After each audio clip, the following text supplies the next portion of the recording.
Se lanzaron 400 cohetes contra Israel desde la Franja de Gaza. Obviamente aquí el conflicto de Israel con Palestina es un conflicto sumamente complicado. No me voy a meter aquí a hacer un análisis histórico geopolítico de quién realmente es el dueño del territorio, la deslocación de los pueblos, quién tiene o no el título y cómo se debería establecer la propiedad de un territorio versus los diferentes cambios de nomenclatura y leyes que han sucedido de manera histórica. Pero lo que sí me parece muy evidente, muy claro y que prácticamente es irrefutable es que el trato que ha tenido la población palestina en manos del Estado de Israel ha sido brutal, violenta, grotesca y sumamente tachable. O sea, eso sí me parece que todo el mundo podría estar de acuerdo. Y es algo de lo cual estoy seguro que nos vamos a morir de vergüenza. Pero ayer, extrañamente, después de muchos años de este conflicto y además un conflicto profundamente desigual en el sentido de la capacidad bélica de los dos países, se lanzaron 400 cohetes desde la Franja de Gaza hacia Israel, cuando normalmente siempre es Israel el que está bombardeando Palestina y hay algunos grupos de resistencia terroristas palestinos que contraatacan, ¿no? contra el Estado de Israel. Aquí la disproporcionalidad se crea también en gran parte porque el Estado de Israel está fondeado y recibe armas de los aliados del G7 y de Estados Unidos, obviamente, ¿no? Porque hay mucho interés de la comunidad judía y como están muy bien ubicados en una serie de lugares en el mundo, pues reciben un armamento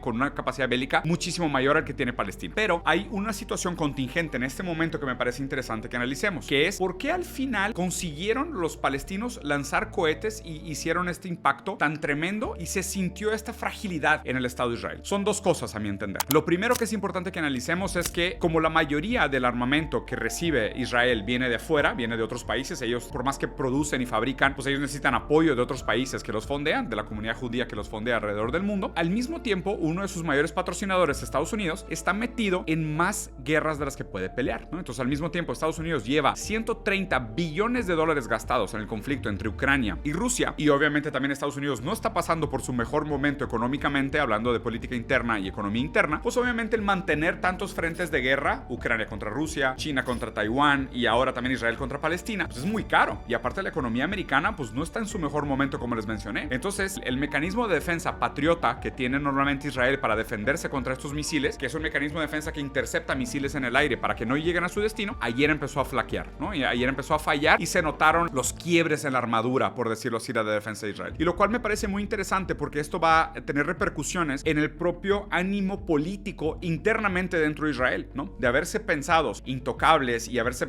entendido ellos mismos como unos bullies brutalmente superiores a los que bulleaban, o sea, ellos tenían un poder desproporcional frente a la gente de Palestina, pues ahora se dieron cuenta de que no, pues que realmente nada más necesitan un par de misiles que pasen por el sistema de defensa patriota y esto puede pegar en un edificio residencial y causar muchísimas víctimas humanas. Y el segundo factor estructural que me parece importante es que tenemos que tener en mente que de alguna manera el gobierno y la acumulación capitalista que se dio durante el mandato de Netanyahu ha fragilizado el Estado de Israel, ¿no? Porque esto también es una paradoja bien interesante. Claro, existe una relación dialéctica y necesaria entre cómo el capitalista necesita de la infraestructura del Estado para hacer acumulación de capital. Por otro lado, también el crecimiento desmedido del capital desregula el Estado. Y al desregular el Estado, si no se hacen reinversiones o si no se hacen mecanismos para rebalancear ese poder, el Estado queda fragilizado. Entonces, el Estado israelita, ahorita en manos de Netanyahu, está en su momento más frágil desde los años 60. Y esto, obviamente, de la mano con un cambio a nivel geopolítico, a nivel internacional, el nuevo mundo multipolar, el hecho de que otros países están fortalecidos y se estén rearmando las alianzas de Oriente Medio, y obviamente muchos de ellos están a favor de Palestina en este conflicto, pone a Israel en su momento más débil desde los años 60 y a Palestina en su momento más fuerte desde los años 60. Entonces, este me parece un momento muy interesante y un parteaguas en este conflicto que hay que mantenerle el ojo porque creo que van a pasar cosas interesantes de aquí en adelante.